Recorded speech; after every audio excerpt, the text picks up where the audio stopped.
بسم الله الرحمن الرحيم، والصلاة والسلام على سيدنا محمد وعلى آله وبعد.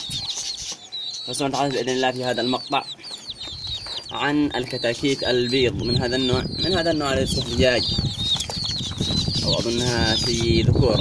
المهم الله أعلم ما تكون. وتباع هذه الكتاكيت في الأسواق. أظن الفرخ الواحد، الكتكوت الواحد يجي سعره من 20 إلى 25 إلى 30 ريال.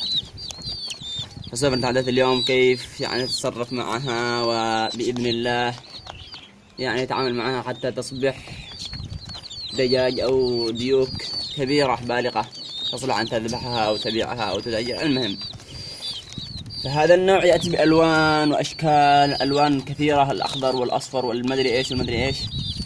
فأنا قد جربت من قبل واشتريت مجموعة كبيرة جدا، ولم ينجو لي منها إلا العدد القليل لأنها كانت ملونة. ولكن هذه المرة بعد أن سألنا وجربنا، الذي قد عندهم خلفية في هذا الموضوع من أصدقائنا، وجدنا بأن البويا والأشياء هذه التي تضاف إليها من أجل التلوين تمرضها، تجيب لها أمراض وشغلة. ولكن عندما تكون بهذا اللون الأبيض الصافي تكون سليمة. وهي الآن مكشرة هكذا لأن لا زلنا بعد الفجر صباحا، لا زالت صاحية من النوم والجو بارد، ولله الحمد صاحية جدا. فمن هذا اللون بإذن الله ما يموت عليك فرخ. اشتريت مجموعة باقي غير هذا أصلا في كرتون ثاني، ولم يمت منها إلى الآن ولا فرخ، والله الحمد. فأول نقطة من أجل أن تشتري هذه الفراخ الكتاكيت وبإذن الله تنجو منك ولا تموت، تنجو عندك ولا تموت، النقطة الأولى أن تشتريها باللون الأبيض، وهو هذا اللون. لا تشتري أي لون غيره، لأن البويا اللي يضاف إليها تمرضها وتجيب لها أمراض.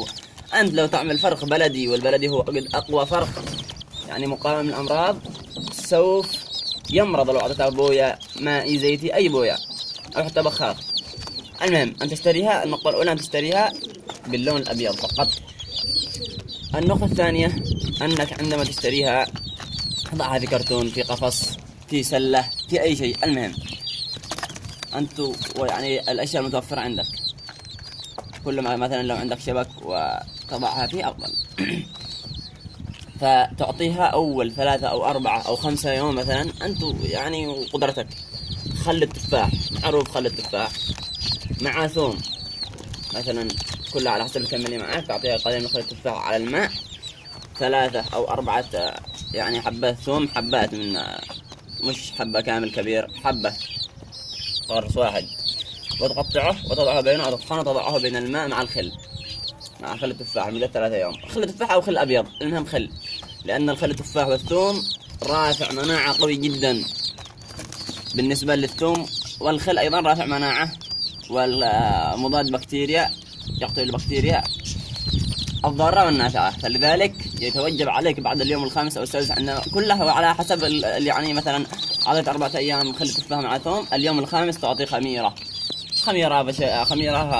بيطري تباع عند البيطريين تبع البقر وهذه أشياء، أو خميرة بشري من هذه اللي نستعملها للخبز، أو خميرة تبع الأفران الحار كما يقال لها، وهكذا. النقطة الثالثة أنك عندما تشتريها تعرضها للشمس على الأقل في اليوم 3 إلى 4 ساعات في الشمس، من أجل أن تقوى عظامها وأن تستمد فيتامين د أو سي من الشمس، وهكذا. وإذا كنت تريد أن تعطيها فيتامينات وأعلاف، هذا على قدرتك. أما سوف تعيشها على الموجود العيش وهذه الأشياء، فهي تقوم. أنا لم أعطيها أي فيتامينات ولا أعطيها أي شيء غير خل التفاح والثوم، والحمد لله.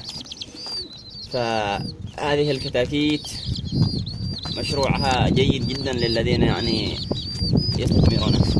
وبالنسبة إذا كنت مثلا في بلاد منطقة باردة، مناطق باردة واليوم شتاء أصلا، فيستحسن في الليل أنك تضعها في كرتون مثل هذا مثلا، وتطبقها عليها وتضعها في مكان دافئ من أجل ألا تمرض.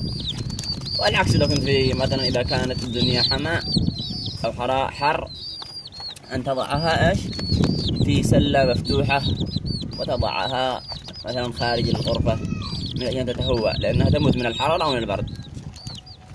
هي تريد جو معتدل. فالحمد لله أنا اشتريت مجموعة مجموعة ولله الحمد نجا لي منها، اشترت مجموعة كبيرة ونجا قليل. فمما نجا يعني الذي قد نجت في عمر هذا الديك، في عمر هذا الديك والحمد لله. عمر هذا الديك اللهم بارك 2 أظن ونص أو 2 هكذا. ديك ما شاء الله تبارك الله، يبلغ من الوزن حوالي 75 جرام أو نحو ذلك. تخرج الديك الحمد لله، نعمة من الله. هذه الكتاكيت جدا جدا ناجحة ورائعة، وقيمتها رخيصة، وبالنسبة إذا كنت ستعطيها فيتامينات فهي تنمو سريعا جدا. وشكرا. وهذا هو الديك اللهم بارك، هذا هو الديك ولله الحمد ولله الحمد. والذي لديه أي استفسار أو يريد أن يفيدنا بمعلومة نحن لا نعلمها أو لم نذكرها أو سقطت نسيانا أو سهوا أو لم نعلمها فليكتبها في التعليقات، وجزاكم الله خيرا.